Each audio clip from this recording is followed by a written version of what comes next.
Hi everyone and happy Monday. I hope you all are having a fantastic Labor Day today. So this is my second time filming this video. For some reason, I don't know what happened, but the original video I tried posting to YouTube was taking a significant amount of time to post and then it just wasn't working, so I finally just deleted it and figured I would try a second time. But I wanted to share some bilingual resources or Spanish resources for those of you who may be working in a bilingual program or who teach Spanish to young students, or have new arrivals that don't necessarily speak English just yet and they're working on gaining those skills, but you want to try to reinforce some social emotional learning with those students. So for myself, I'm a school psychologist and I work in a district that has a bilingual program. So we have bilingual grades from kindergarten through high school. And in my building specifically, we house the part of the bilingual program that's second grade through fifth grade. And then there's another building I work in sometimes for the bilingual students who, in that other elementary school building, they house bilingual kindergarten and first grade. So these books, I came across these on Instagram and I decided to look into them and purchase them. And I got these on Amazon. I did purchase these separate, but they do sell them as like sets or packs. And there's other websites too that I've found them on. So these books are, the name of the company that publishes them are Newmark Learning. And there's a website as well that you can go to, www.newmarklearning.com. And for those of you that are not Spanish speaking, these books are also available in English as well. But for me, I noticed a couple years ago that I really didn't have a lot of materials in Spanish, and going into the bilingual program and sometimes working with the bilingual students, especially like new arrivals that came to us. And we have students that come from literally all over the world, which is so amazing. Most of our population are students from Puerto Rico, so we do have many students that transition into our district and they come from the island, but we also have students that come to us from Mexico. We have students from Guatemala, Ecuador, Costa Rica. I've had students from all over, even as far as Spain, which is absolutely amazing. So I've had 3 students over the course of my time working in my elementary school that have come from different parts of Spain, and I think that's always so exciting. That is absolutely one of my favorite countries to travel to, and it's so exciting when you meet students from different Spanish speaking countries like Venezuela and, oh my goodness, just all over. And it's exciting to hear their Spanish and the way that they talk and to kind of learn about their cultures. I've had students come from the Dominican Republic, and it's so cute when they share stories with me about where they grew up and kind of what their hometown was like, what the differences are when they come to Connecticut, where I live. And it's always so exciting too when you see them talk about their first experience seeing snow and playing in snow.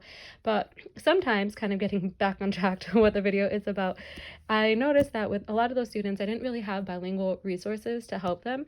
And oftentimes what I would do was I would get a book, and it was a book in English, and I'd be reading it to the students, and as I'm reading it I would then translate it into English. But I think that when you have books that are just in their native language, it's so much easier to like read it versus trying to translate it and kind of explain what's happening on the page to the students.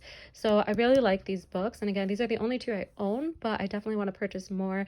Some of the sets that I've come across are really great because they have so many books, but it's just they're so expensive. And so that's kind of the one downside is, obviously as educators, those of us that work in the education system, many times we are purchasing, materials on our own, out of our own pocket, and it does get costly. But I would say that these books are a good investment.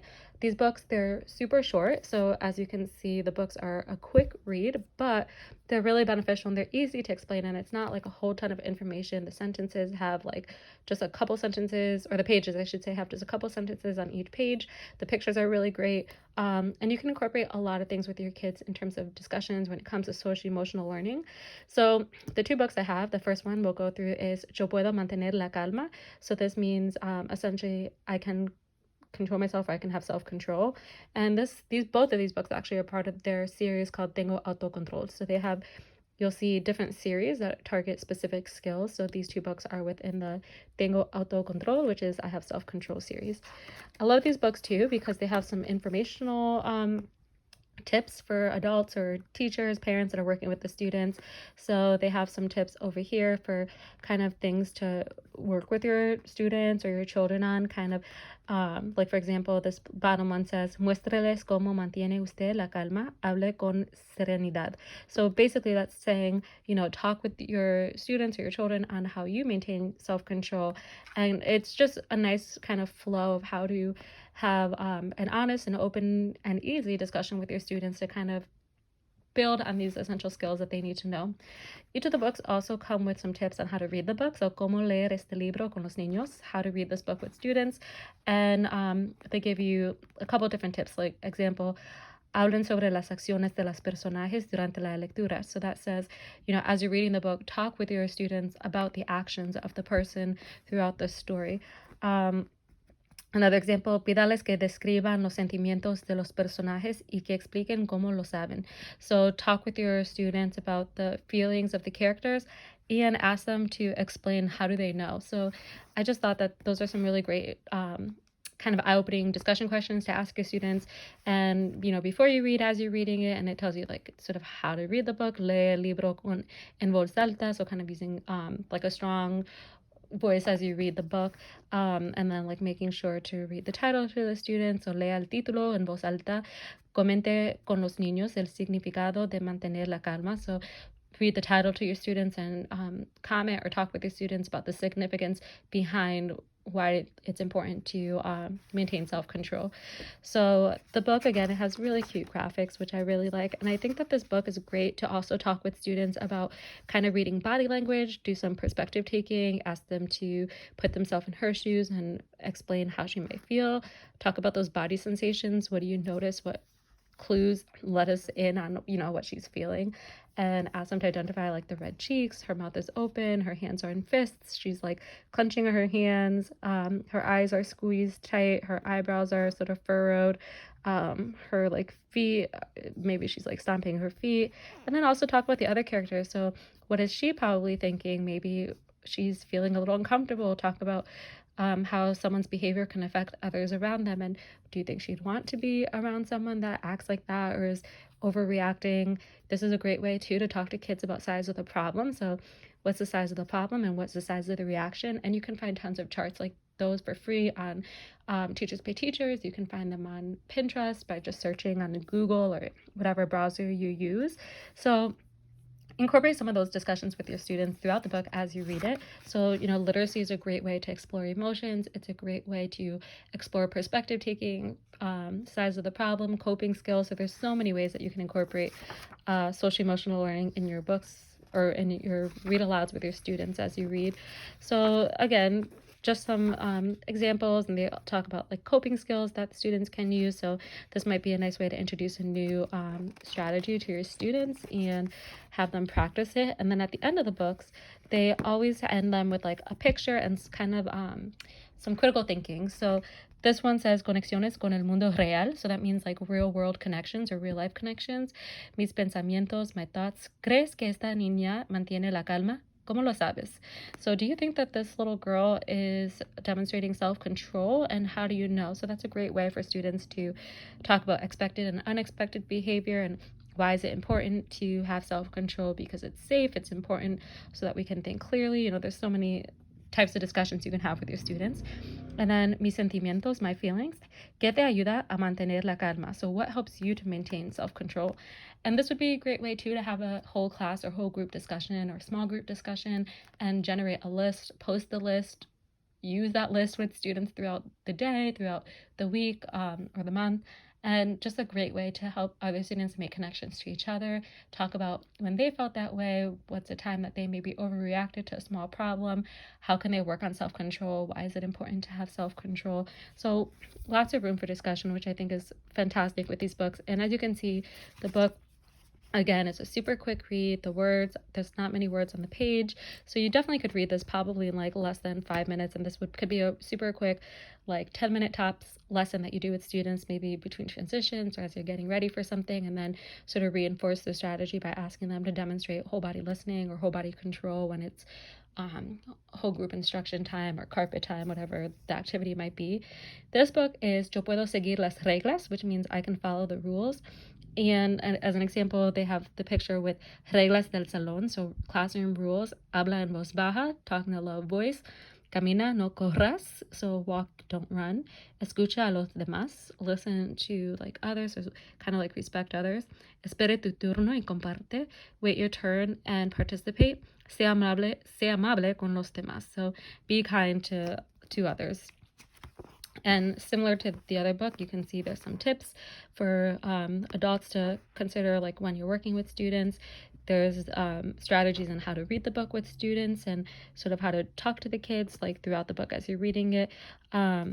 So, for example, pida a los niños que describan cómo cambia el personaje de Eva a lo largo del cuento. So, talk with your students about how does this little girl's Eva. So talk with your students about how does her behavior change, or how does her personality change throughout the book, like by the end of the book. So again, simple sentences, a quick read. You can have them make connections and sort of look at how her behavior is affecting those around her. What do you think they're thinking? What do you think they're feeling? Is that expected or unexpected? Are they going to have comfortable thoughts or maybe uncomfortable thoughts about her? And what do you think they're thinking? And also focus on their body language. What do you notice? Like, he looks shocked, his eyes are open big, his mouth is open, his cheeks are a little red, he looks kind of like frazzled and like he's trying to like stop everything from falling. Maybe she caused things to fall, so now her behavior is impacting a lot of people around her. So similar to the other book, just a lot of helpful ways to engage in some discussions with your students and talk about school rules. Why is it important to have school rules?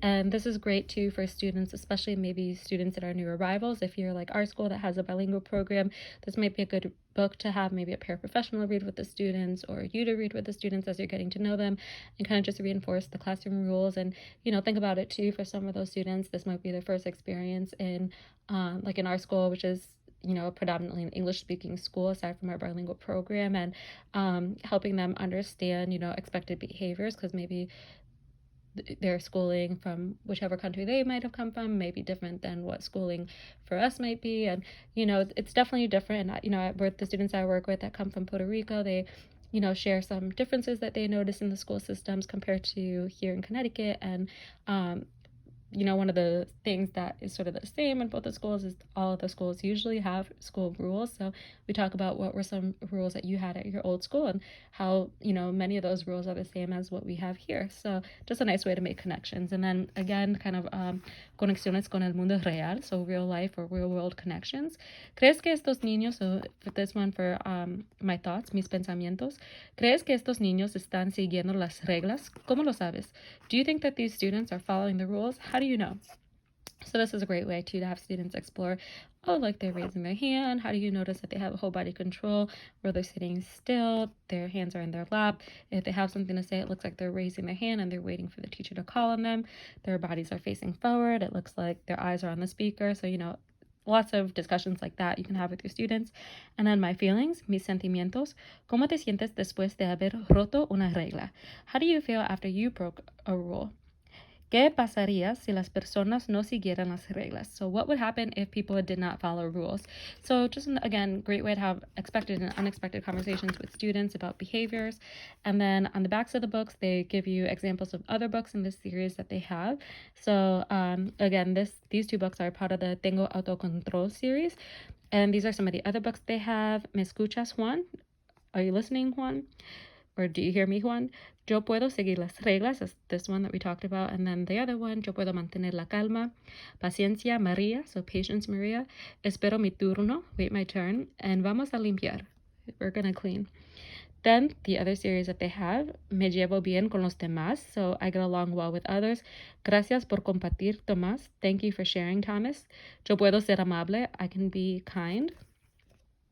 Another series of books that they have is called Yo Tengo Sentimientos, I Have Feelings. So this book, or this set, looks like it explores different feelings. So mi día feliz, my happy day. And then this one is El día que me sentí triste, the day that I felt sad. And then the last series that they have is Yo creo en mí mismo. So this one is about like I believe in myself. So it seems like this might be a good series on self-esteem for students. Yo puedo hacer un plan, I can make a plan. So maybe like sort of organization or executive functioning skills. And soy una estrella, so I'm a star. So again, there's the website. I purchased these two books on Amazon.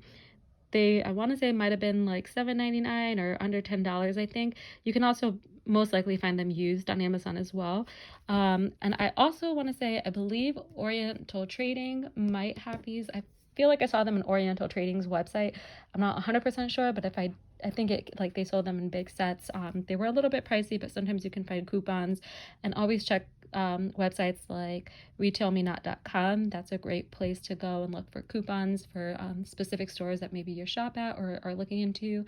And then also there's another website. I've never used it, but I think there's one called Honey that might compare like multiple websites for coupons, but I primarily stick to retailmenot.com or dealsplus.com, I think is another one. So again, just two helpful books that I thought might be useful for others to know about as well, especially if you are bilingual like me and you work with Spanish speaking students. These are some great books to reinforce some essential life skills that they really need in order to be successful both in and outside of the classroom. So thank you guys so much for watching. I hope everyone enjoyed their long weekend before we get ready to head back to work tomorrow. And may you have a relaxing and calm week ahead. Bye guys, and I'll talk to you soon.